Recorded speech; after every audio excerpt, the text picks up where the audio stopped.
தற்போது நம்மிடையே இணைப்பில் இஸ்ரோ விஞ்ஞானி திரு சிவசுப்பிரமணியம் அவர்கள் இணைந்திருக்கிறார்கள். சார் வணக்கம். சூரியனை ஆய்வு செய்வதற்காக அனுப்பப்பட்ட ஆதித்யா L1 விண்கலமானது இலக்கை வெற்றிகரமாக அடைந்திருக்கிறது. இதன் மூலமாக லக்ராஞ்சியஸ் பாயிண்டை அடைந்திருக்கக்கூடிய இரண்டாவது நாடாக இந்தியாவும் திகழ்ந்து வருகிறது. தற்பொழுது இந்த ஆதித்யா விண்கலம் அனுப்பப்பட்டு வெற்றிகரமாக அந்த பாயிண்டை சந்தித்திருக்கக்கூடிய நிலையில் இதன் மூலமாக நமக்கு என்னென்ன மாதிரியான பலன்கள் கிடைக்கும் சார்?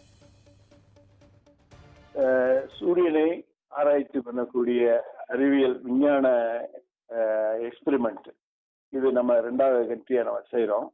முதல்ல ஏற்கனவே நாசா வந்து ஹஸ்ங்கிற செயற்கைக்கோளையும் பார்க்கர்கிற செயற்கைக்கோளையும் அனுப்பி சூரியனை அதனுடைய லக்ராஞ்சியஸ் பாயிண்ட்ல வச்சாங்க.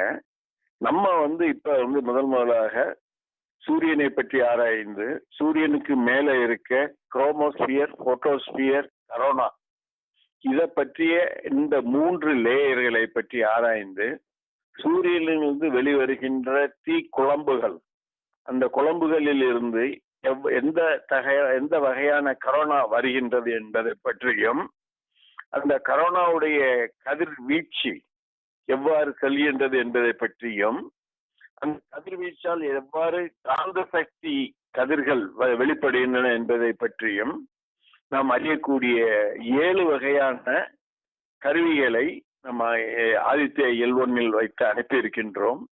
இது இந்தியாவினுடைய முதல் அறிவியல் வளர்ச்சி, அறிவியல் விஞ்ஞான விண்வெளி விஞ்ஞானத்திற்கு உண்டான மைல்கல்லாக நான் கருதுகிறேன்.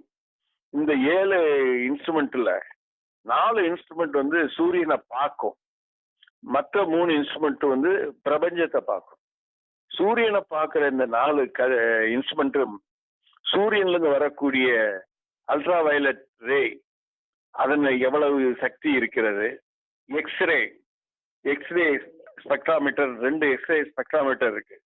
அது வந்து சோலார் பிளேர் அப்படின்னு சொன்னேன், சூரியன்ல இருந்து வரக்கூடிய பிளேர், அதனுடைய தன்மை அதை வந்து முன்னாடி பண்ணவங்க அனலைஸ் பண்ணி வச்சிருக்காங்க.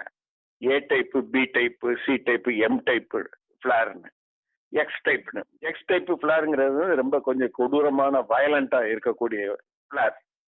இந்த பிளேர் வந்து எப்ப வருது அப்படிங்கிறத பார்க்கக்கூடிய கருவிகளையும் வச்சிருக்கோம்.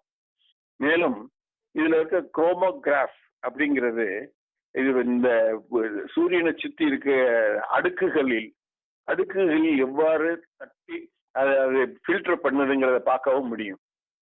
இதுல முக்கியமான பாயிண்ட் என்னன்னா, சூரியனுக்கு மேல ஒரு பிளாக் ஸ்பாட் மாதிரி போயிட்டே இருக்கிறத வந்து நம்ம டெலஸ்கோப்ல பாக்குறாங்க. யூவி டெலஸ்கோப்ல, அல்ட்ரா வயலட் இமேஜிங் டெலஸ்கோப்ல பார்க்க முடியும்.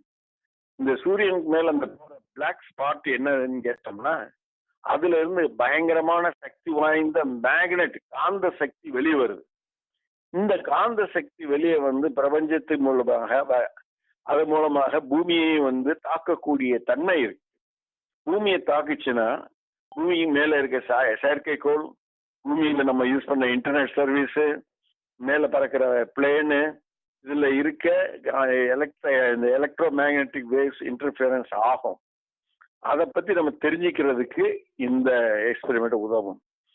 இந்த எக்ஸ்பெரிமெண்ட் உதவுறதுனால இப்படி வரப்போகுது அப்படின்னு தெரிஞ்சா நம்ம எல்லா இடத்துக்கும் நம்ம சொல்லிடலாம். நம்ம சேட்டலைட்டை இப்ப இத்தனை மணிக்கு ஆஃப் பண்ணிருங்க, செயற்கைக்கோள் மற்ற பிளேன் ஏரோப்ளேன் போற இதை வந்து இந்த சமயத்துல நீங்க அவாய்ட் பண்ணுங்க அப்படின்னு சொல்லிடலாம்.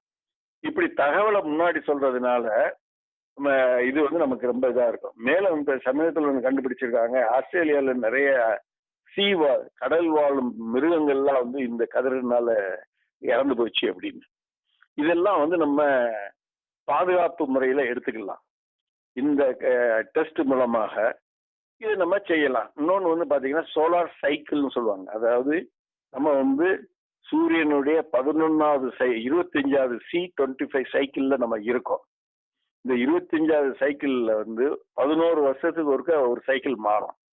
இந்த சைக்கிள் மாறுற சமயத்துல இந்த சொல்றாங்கல்ல, இந்த சனிப்பெயர்ச்சி அதனுடைய அதிர்வுகள், அதனுடைய தாக்கங்கள் கூடுதல் இருக்கும். இதை நம்ம மானிட்டர் பண்ணிட்டோம்னா இது பூமிக்கு இந்த தாக்கம் வந்து பூமியை அட்டாக் பண்ணலாம், அல்லது பிரபஞ்சத்துல வேற எங்கேயாவது போகவும் செய்யலாம்.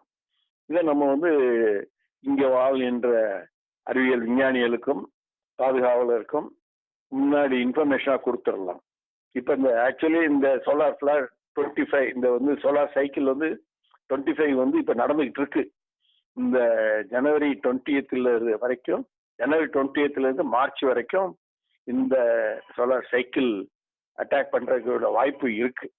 இது வந்து கொஞ்சம் இது மாதிரி தரவுகளை அறிந்து மக்களுக்கு சொல்லக்கூடிய தன்மையை தான் இந்த ஆதித்யா செயற்கைக்கோள் செய்யும்.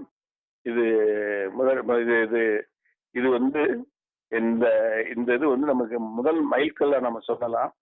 இதுக்கு வந்து நிறைய சயின்டிபிக் இன்ஸ்ட்ருமெண்ட் லேபரட்டரிஸ் இந்தியாவில் இருக்க பல தொழில்நுட்ப ஆய்வுக்கூடங்கள் உதவி செஞ்சிருக்கு. அவங்களும் எல்லாம் சேர்ந்து செய்யறப்ப கூடிய விரைவில் இந்தியா வந்து ஒரு ஸ்பேஸ் பேரிங் நேஷன்ல வல்லரசாக ஆகக்கூடிய வாய்ப்பு இருக்குங்கிறது என்னுடைய கருத்து. நிச்சயமாக சார். இணைப்பில் வந்து ஆதித்யா L1 விண்கலத்தின் சிறப்பு அம்சங்கள் குறித்தும் விண்கலத்தின் செயல்பாடுகள் மற்றும் பலன்கள் குறித்தும் பதிவு செய்தமைக்கு நன்றி.